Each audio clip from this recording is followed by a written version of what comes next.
What's going on YouTube? Kamikazevondoom here with another Division 2 video. Now this is going to be another brand new video series that I'm going to be doing. It is discussion based and it is going to be called Let's Talk About This. So if you guys have any sort of topics, what have you, questions, tips, anything at all that you want me to talk about personally during the week, please let me know, because on Fridays, just like today, I'm going to hit you up with a Let's Talk About This episode.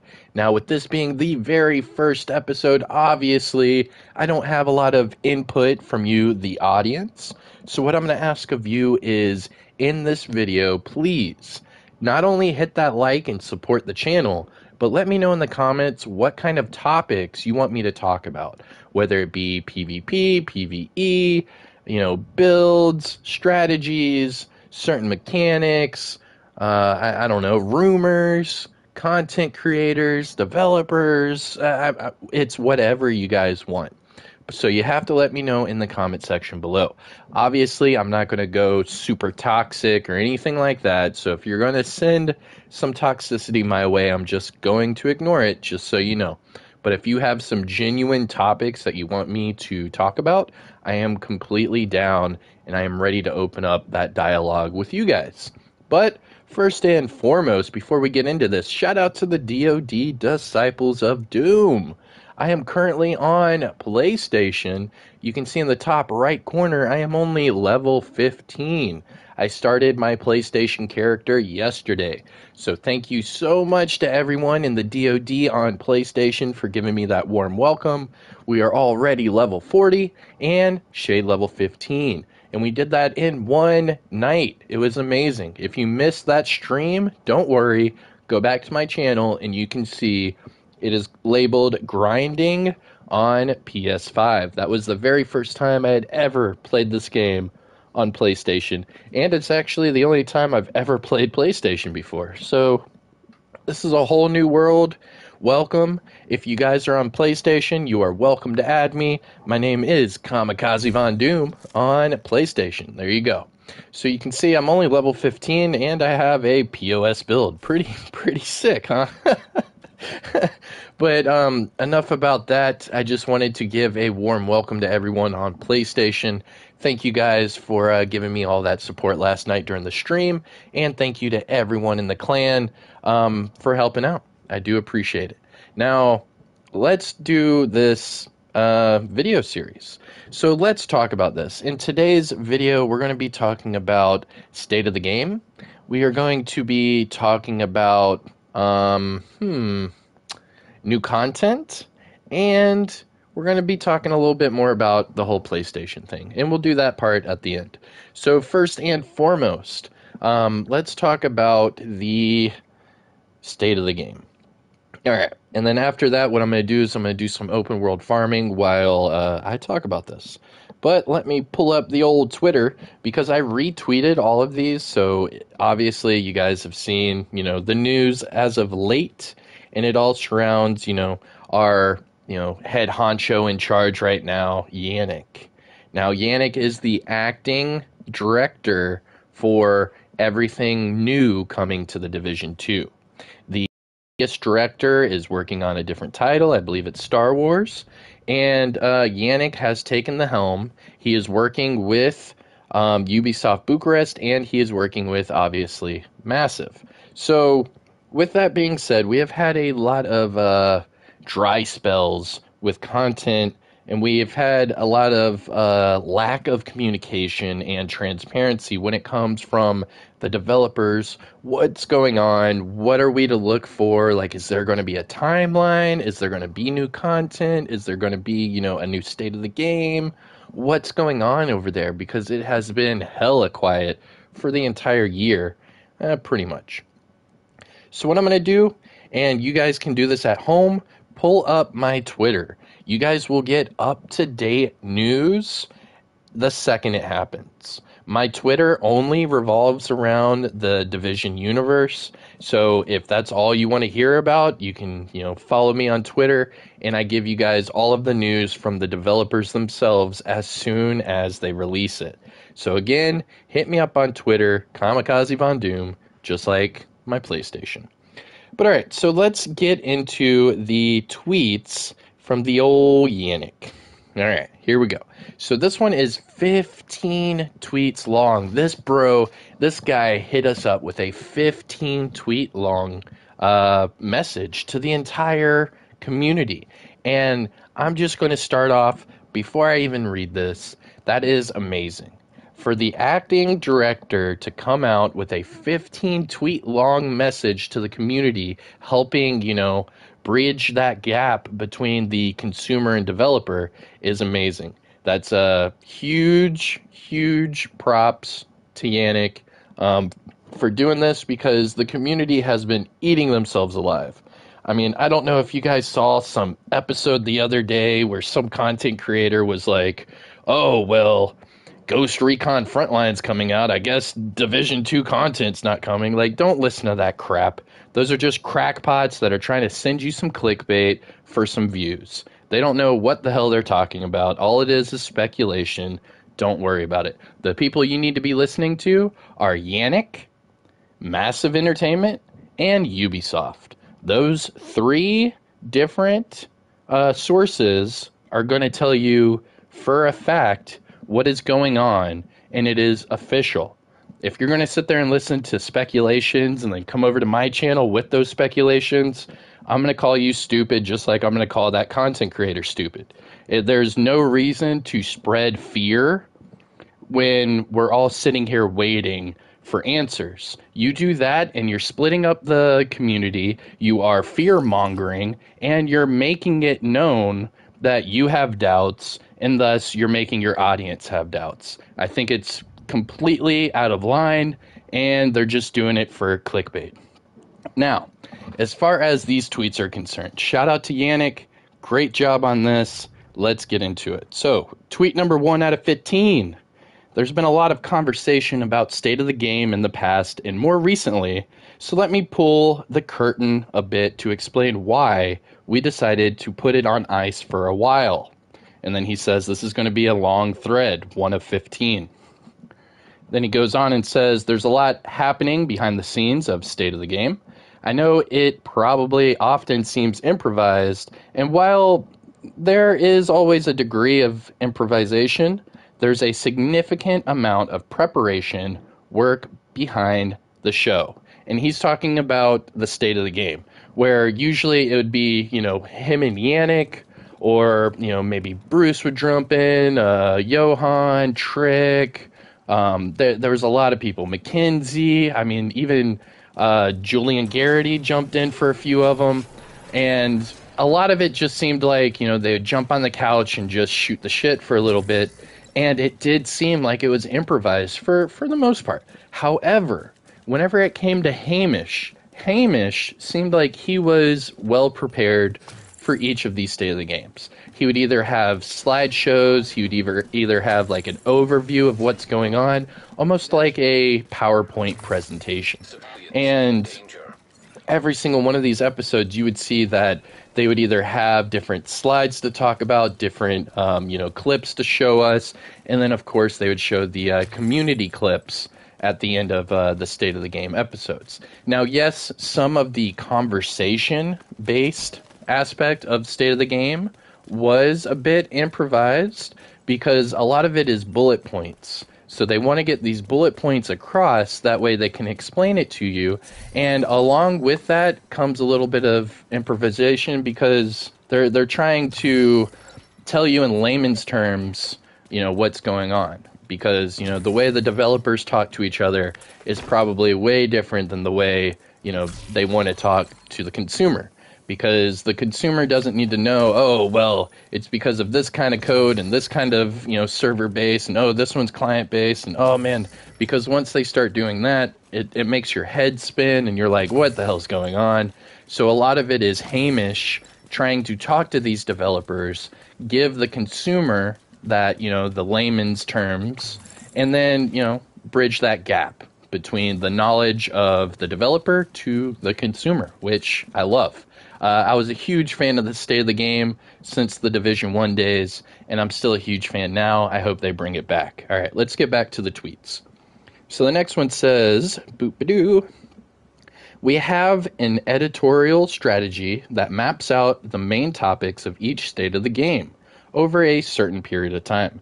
The streaming setup needs to be in place and ready. The assets need to be prepared in front in the right format and stored in the right place. I'm pretty sure he's talking about those slides and those, those clips and community, highlights, because once you have all of those together, it's easy for, him or Hamish back in the day to say, all right, put up that slide.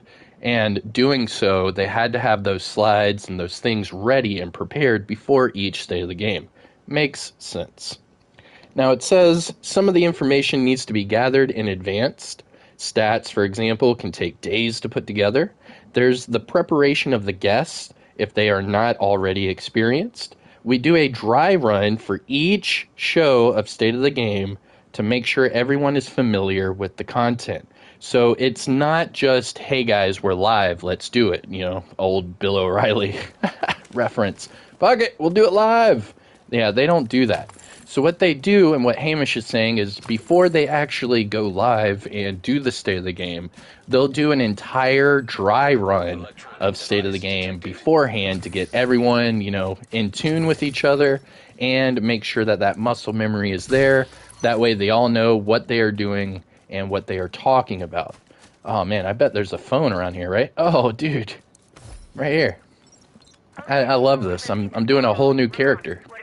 All right, so back to the tweets. So he says the bottom line is that it takes more than a couple devs spontaneously grabbing their webcam and chatting about anything. All of it takes time and people who can invest a major part of their working hours into championing this. Then, State of the Game is a bit of a double-edged sword. It's great when we have many things to talk about, but when we hit a quiet period, it becomes harder to produce a weekly show with meaningful content. I completely agree with that. Completely. We all have options on whether or not those empty, quote-unquote, viable. Now that's something that is huge, and we're about halfway through his tweets, so that's huge, because time and time again we would get State of the Game episodes where people were sitting there demanding content. They're like, tell us what's going on with this, tell us what's going on with that. And the problem is that as a developer, sometimes they do not have the right to do so. We all know that Ubisoft has a pretty strict PR team, especially when you listen to Sergeant Greybeard's Diplomats of the Division, where he's interviewing people like Trick Dempsey, who is actively, developing over there at Massive Entertainment and Ubisoft. And you can tell that the Ubisoft PR team, they scrub these questions and they already know what's going to be talked about before it even happens. A lot of what Ubisoft does is hush-hush until they are ready to disclose the information. We heard about this from Terry Spire the other day, where he was saying how him and Yannick can't just tell us details about Heartland and Division 2 without it first being approved by Ubisoft higher-ups, because it's a huge PR fiasco. It's all about building up that hype, trying not to, let down your consumer base, and it's all about timing. So a lot of these things, it's all about timing with them, and they can't just sit there and go on Twitter and say, yeah guys, we're working on this right now, how do you like it? No, they have to actually get it done, polish it, make it all nice and neat, get Ubisoft's approval, and then they can release it to the public. So it's a huge line of things they have to cross. They have to, dot all the I's, cross all the T's, and then they can release it to us and tell us what's going on. I think that's why Warlords of New York back in the day, they gave us like a month heads up, and then that was it. It was like, hey guys, Warlords of New York's coming out next month, and we were like, what? And it was a huge expansion. Just saying, it was last second. They gave us about 4 weeks notice, and it was the biggest hit the Division universe had ever had. That was the most active players they had ever had throughout the entire franchise, and I mean, it was smart on their end for the marketing. Obviously, the execution of the expansion and bugs and blah, blah, blah, blah. Okay, obviously those were problems, but as far as a marketing standpoint and as far as Ubisoft PR, they were doing a great job. They marketed it perfect. They gave everyone about a month heads up, and then it was huge. It came out the gate blazing. So I completely understand with that. All right, so here we go. Another tweet. When we created State of the Game, our intention was to have a regular rendezvous between devs and community. No matter if we would have news or not, we would be here to chat and answer questions. We don't only show up to build hype, we're also here during the hard times. And I completely agree with that. Because if you guys remember Operation, was it Silent Night? Operation, I forget what they called it at first. But it ended up being the Resident Evil apparel event. And I remember, just like you guys do, where Yannick went on State of the Game with Hamish, and he had to tell everyone in the community that that event was going to go from a brand new game mode to just an apparel event. And you could see the dread in his eyes. You could see his mannerisms. He was not happy to do that. But they still do it because they are still dedicated to this franchise and this community, this entire Division universe as a whole. Now, the way the State of the Game would go is that they would, have those chats open for the streams, and they would answer questions while doing the State of the Game, which was pretty amazing. However, obviously, over time, people would become really toxic, and they would throw some pretty crazy jabs and things at these devs, and they had to throttle that back a little bit, and I completely understand. I wouldn't want to do a weekly base show and then just have people purposely troll every single week just to get their name up there on chat. It's not fun, and I completely agree. I think the thoughts are there. It's very admirable that the devs would still go up there every week in, week out, and knock out a State of the Game just to try to help the community, continue on and progress. But I also understand that it's really hard for them to do so when there's absolutely no content at all. And right now is a perfect example. It has been, it's been about 11 months, about a year actually, since the last huge update. Now, obviously, we had TU12, which gave us the summit, but remember that the summit came out a little wonky, and then they had to come out with 12.1 to fix some things with that and give us some last, minute things. Now, that was supposed to be, quote unquote, the last patch of the game. So with that being said, Hamish did go on to a different job. They did stop State of the Game, and they haven't really done anything since because there hasn't been anything to talk about at all. Let's get back to the tweets. All right, but no matter how much we tell ourselves it's important, at a human level, it's never easy to come to a show knowing you're going to frustrate a part of the audience. Sure, chat only represents a portion of the viewers, but we still come out of those questioning ourselves.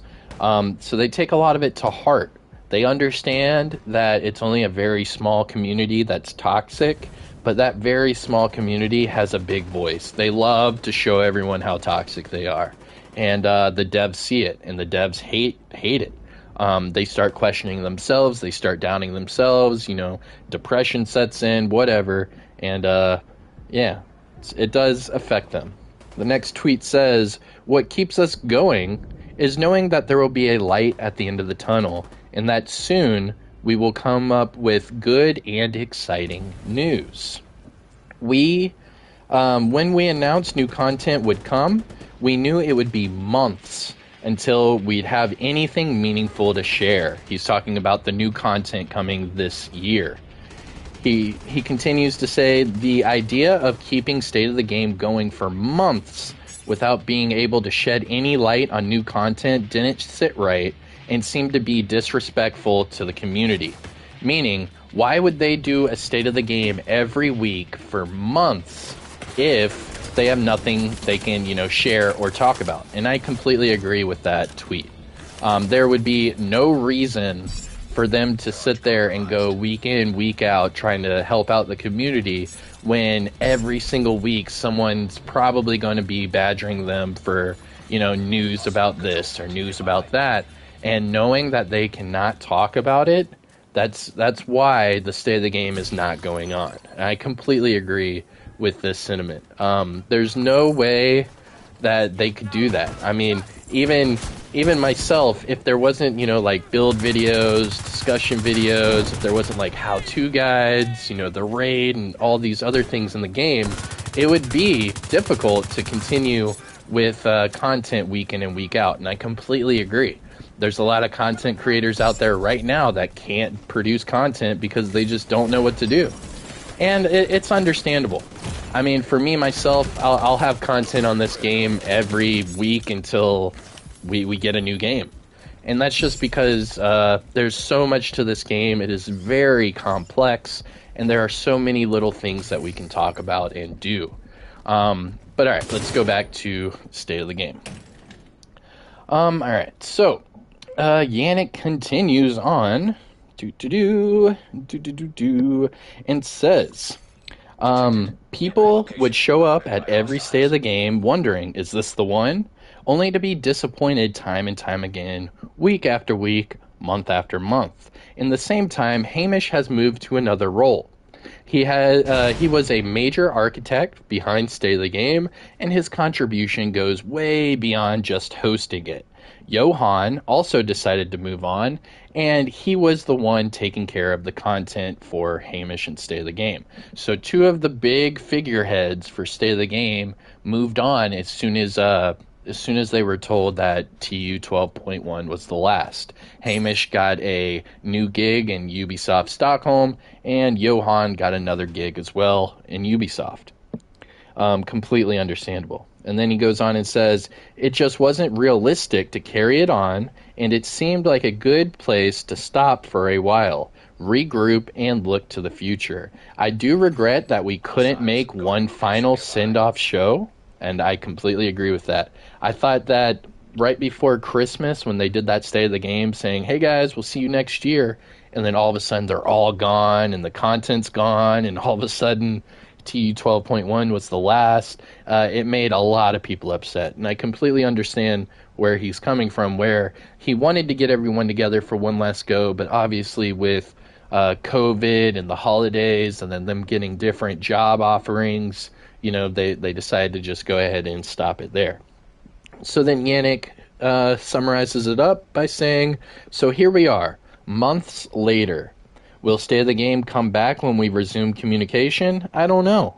I hope it will. I still believe in it.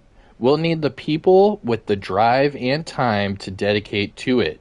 And so far, we haven't found them.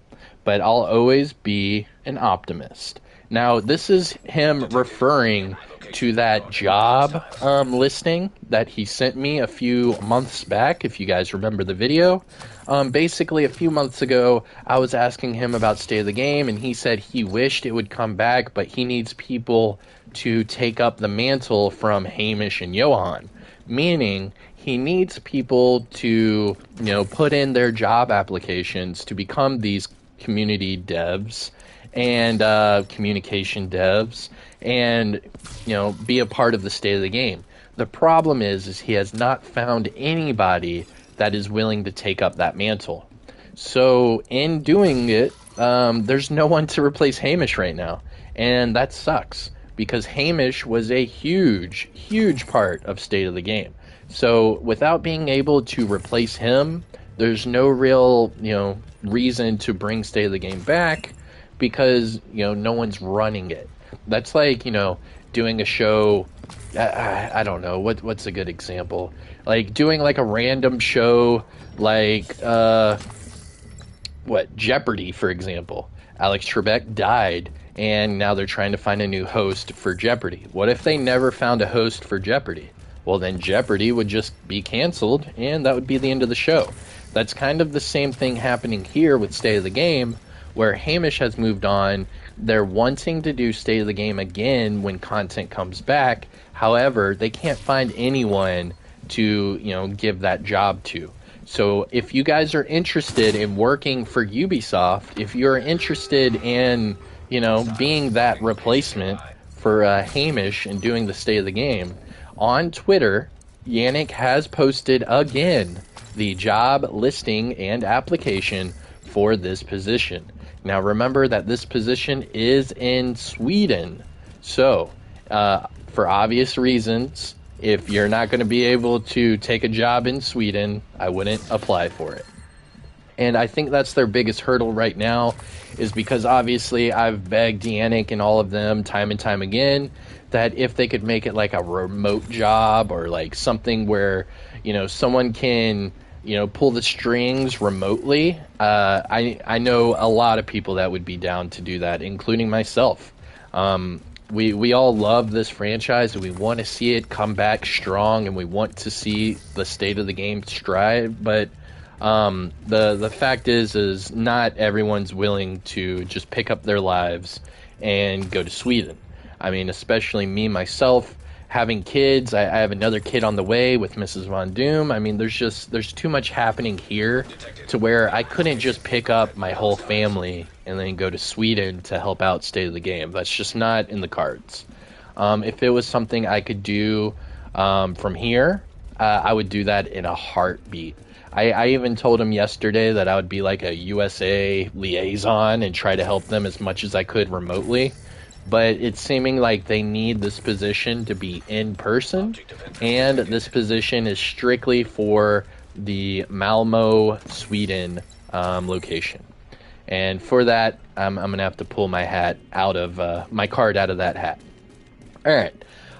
So Yannick goes on. He answers a few people's questions for the State of the Game and new content, and he again confirmed that we are on par for getting that new content.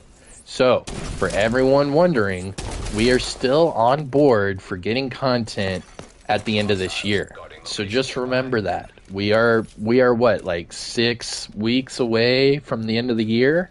So just get prepared that within the next couple weeks, we're going to get some real big news, and it's all going to happen really fast. Because the way Ubisoft and Massive usually do their marketing is they'll wait until about 4 weeks out, and then they'll start to build the hype and then release the content. So they're they're keeping everything close to the chest so that they could probably do that again. So that's everything you need to know about what's going on with State of the Game. You heard it right from Yannick, and you got some little commentary from yours truly. Now there is going to be content still scheduled for the end of this year. So do not worry. Please don't worry. We are still getting that content. Now, for all of you that are just sick of waiting, obviously I understand, but it is what it is. But yeah. So while we are waiting, what I'm going to do is I'm going to be right here on PlayStation. I'm going to try to, get this character up and, do some raid help on both Xbox and PlayStation. So if you haven't already added me on Xbox and PlayStation, please do. My gamer tag and PSN tag are both Kamikazevondoom. So don't forget to hit me up. Obviously, the DoD clans are private clans, so you're going to have to add me and send me a message if you are interested in the clan. No, not everyone gets into the clan. We only have 50 slots for PlayStation and 50 slots for Xbox. So obviously, we have no minors, we have all active agents, and we have 0 toxicity within our clan. So if you are interested, remember, either add me on Xbox or PlayStation, send me a message, and, we can try to get you in as soon as, someone else drops. We do have slots that open every week or two, and we still have a few slots left on PlayStation. Let me see. We have 9 slots open on PlayStation. So if you're on PlayStation and you are an adult, you are active in the game, hit me up on PlayStation, and we'll get you into the clan. Remember, We are all, adults here. A lot of us are family people. A lot of us are prior military. So the Big Boy program stands firm. Make sure that you are staying active, you're not toxic, and you should be, a good fit for DoD. But all right, everyone, I am Kamikazevondoom. This was my first ever episode of Let's Talk About This. I hope you enjoyed it. Let me know in the comments what topics you want me to talk about next time, and I will see you guys in the next one. All right, everyone, have a good one. Peace.